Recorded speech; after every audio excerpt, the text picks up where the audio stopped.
Assalamualaikum warahmatullahi wabarakatuh.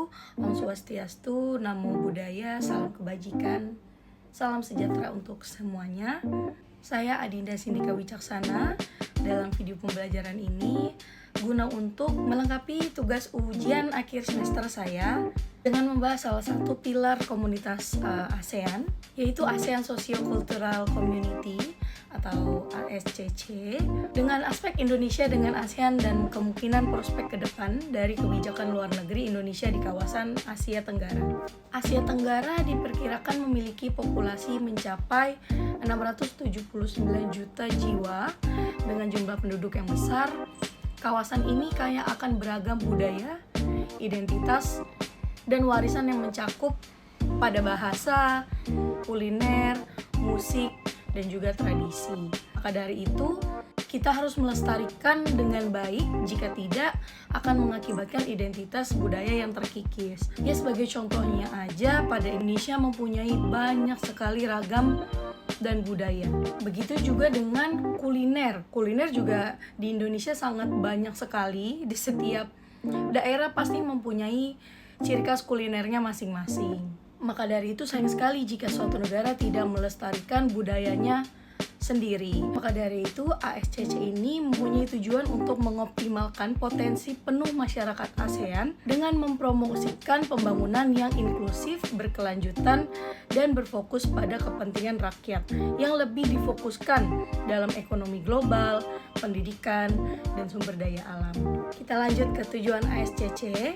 ASCC dirancang untuk meningkatkan kesejahteraan masyarakat di kawasan ASEAN, sekaligus mendukung pencapaian cetak biru, komunitas ekonomi ASEAN, dan komunitas politik keamanan ASEAN. Dengan pendekatan yang terintegrasi dan inklusif, ASCC bertujuan untuk mendorong kerjasama yang lebih erat dalam mengatasi berbagai isu sosial kultural di ASEAN, seperti pengelolaan resiko bencana, penguatan kapasitas, dan peningkatan ketahanan masyarakat. Upaya ini diarahkan untuk menciptakan lingkungan yang stabil dan dinamis, di mana inovasi dan pertumbuhan ekonomi dapat berkembang seiring dengan keamanan dan kesejahteraan yang berkelanjutan. Nah, ada nih peran penting ASCC bagi Indonesia. Salah satunya adalah memperkuat identitas nasional. Bagaimana ceritanya dan caranya untuk memperkuat identitas nasional tersebut? Ya, salah satu contohnya adalah pertukaran budaya dan juga promosi pariwisata. Kemudian dalam konteks ekonomi, ASCC juga mendukung untuk peningkatan perdagangan dan juga investasi. Kemudian kita lanjut ke prinsip dasar kebijakan luar negeri. Prinsip ini dikatakan ataupun diibaratkan sebagai kompas yang memandu kapal negara dalam berlayar di lautan politik internasional, gitu ibaratnya. Tanpa kompas yang jelas, kapal negara ini akan tersesat dan tidak akan mencapai pada tujuannya. Setiap negara mempunyai karakteristik dan juga nilai-nilai yang unik yang tercermin dalam prinsip kebijakan luar negerinya. Kemudian apa sih prinsip dasar kebijakan luar negeri Indonesia? Yang pertama, Indonesia menganut prinsip bebas aktif. Indonesia tidak sama sekali berpihak pada blok manapun. Hal ini memungkinkan sekali untuk Indonesia menjadi jembatan penghubung antara yang berbeda kepentingan. Yang kedua, Indonesia menjunjung tinggi nilai-nilai keadilan dan persamaan dalam hubungan internasional. Yang ketiga, Indonesia memberikan perhatian khusus pada isu-isu kemanusiaan seperti perlindungan HAM dan bantuan kemanusiaan. Kemudian yang terakhir, Indonesia mendorong kerjasama regional dan internasional untuk mencapai tujuan bersama. Kalau tadi kita bahas prinsip, sekarang kita bahas tujuan dasar kebijakan luar negeri Indonesia. Indonesia berperan aktif dalam menjaga stabilitas dan keamanan kawasan melalui dialog dan kerjasama. Selanjutnya, Indonesia berupaya meningkatkan kerjasama ekonomi dengan negara-negara ASEAN untuk mendorong pertumbuhan ekonomi yang inklusif. Memang kenapa sih Indonesia ingin mendorong pertumbuhan ekonomi yang inklusif? Karena Indonesia ini tuh ingin memastikan bahwa pertumbuhan ekonomi yang dihasilkan oleh kerjasama ASEAN bisa dinikmati oleh seluruh rakyatnya atau seluruh lapisan masyarakat.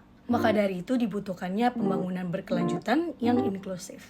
Ketiga, Indonesia berkomitmen untuk meningkatkan kesejahteraan masyarakat di kawasan melalui kerjasama di bidang sosial dan budaya. Asia. Keempat, Indonesia berupaya meningkatkan peran dan pengaruhnya di tingkat internasional melalui ASEAN. Nah, kita lanjut ke pembahasan Presiden Indonesia Bapak Prabowo Subianto mungkin akan lebih terjun langsung dalam kebijakan luar negeri. Dalam era globalisasi sekarang ini, kebijakan luar negeri memiliki dampak yang cukup signifikan terhadap kehidupan masyarakat. Oleh karena itu, kita perlu memahami mengapa sih Presiden lebih memilih untuk terjun langsung terhadap kebijakan luar negeri dan juga pengambilan keputusan kebijakan luar negeri. Mengutip dari asiapacific.ca, Prabowo diharapkan mengambil pendekatan proaktif terhadap urusan internasional, melanjutkan ciri khas kebijakan luar negeri Indonesia yang bebas dan aktif.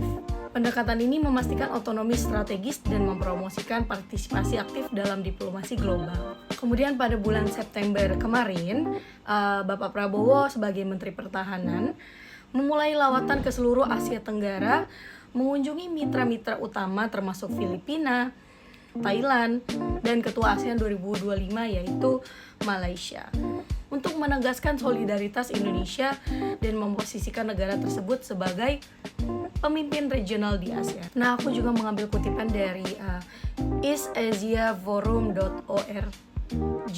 Dalam kutipan ini disebut, dalam pernyataan resmi Kementerian Pertahanan Indonesia, Prabowo fokus membahas peningkatan kerjasama di berbagai bidang seperti pertahanan, energi, pendidikan, pariwisata, dan ketahanan pangan.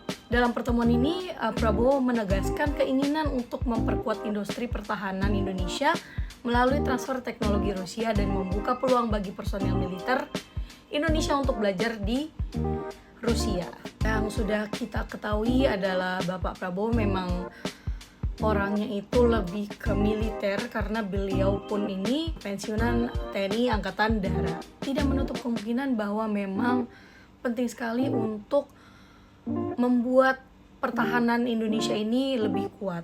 Dengan memiliki militer yang akan lebih kuat lagi nantinya, kita bisa melindungi dan juga menjaga kedaulatan negara Indonesia dan juga bisa melindungi seluruh rakyat Indonesia dan juga berkontribusi dalam menjaga stabilitas keamanan wilayah negara Indonesia. Oke, kita lanjut ke implementasi ASCC. Aku ambil di poin yang C di nomor 6 dan 7.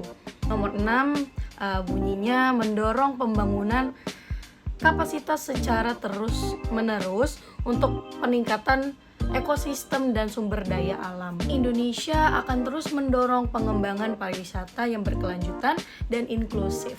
Hal ini akan memberikan manfaat bagi masyarakat lokal dan melestarikan lingkungan. Untuk contoh atau ilustrasinya adalah pelatihan untuk petani, nelayan, dan masyarakat lokal tentang pengelolaan berkelanjutan dari sumber daya lokal, seperti pelatihan pengelolaan hutan berbasis masyarakat di Kalimantan.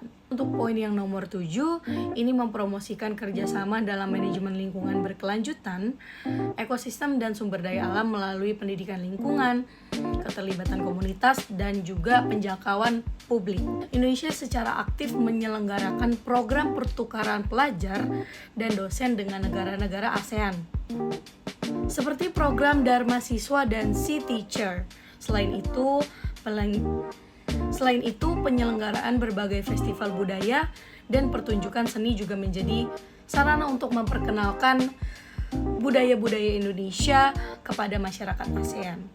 Oke, kita sudah di akhir presentasi, yaitu di kesimpulan. Yang pertama yang saya dapatkan adalah implementasi ASCC melalui berbagai program pertukaran budaya, pendidikan, dan kerjasama di bidang pariwisata dan kesehatan. Indonesia telah berhasil mempererat tali saudara dengan negara-negara di ASEAN. Kemudian, keterkaitan dengan sistem pemerintah Indonesia yang demokratis dan terbuka telah memungkinkan adanya partisipasi masyarakat sipil yang aktif dalam berbagai program ASCC. Untuk prospek ke depan, ASCC akan terus menjadi pilar penting dalam kebijakan luar negeri Indonesia, sejalan dengan visi Indonesia sebagai pemimpin region. Poin yang terakhir, keterlibatan Indonesia dalam berbagai forum internasional terkait ASCC juga semakin memperkuat posisi Indonesia sebagai negara yang menjunjung tinggi nilai-nilai kemanusiaan dan kerjasama. ASCC telah menjadi landasan bagi Indonesia untuk mewujudkan visi sebagai pemimpin regional. Dengan terus memperkuat di bidang sosial dan juga budaya, Indonesia semakin dekat dengan tujuan membangun masyarakat ASEAN yang harmonis, sejahtera, dan juga berkelanjutan. Ini dia sumber-sumber yang saya pakai untuk membuat presentasi ini. Yaitu sudah jelas, yang pertama adalah saya melihat blueprint ASCC. Untuk linknya ada di sini, nanti saya tuliskan. Kemudian ini saya kutip dari linknya, saya tuliskan sebagai berikut. Yang terakhir sumbernya yang ini saya tuliskan linknya di atas. Sekian presentasi dari saya, Adinda Sindika Wicaksana. Kurang lebihnya mohon maaf. Kalau banyak kesalahan juga saya meminta maaf, karena maklum manusia bukan nabi, boy. Terima kasih sir, have a good day. Bye. Assalamualaikum warahmatullahi wabarakatuh. Om Swastiastu, Namo Buddhaya, salam kebajikan. Shalom.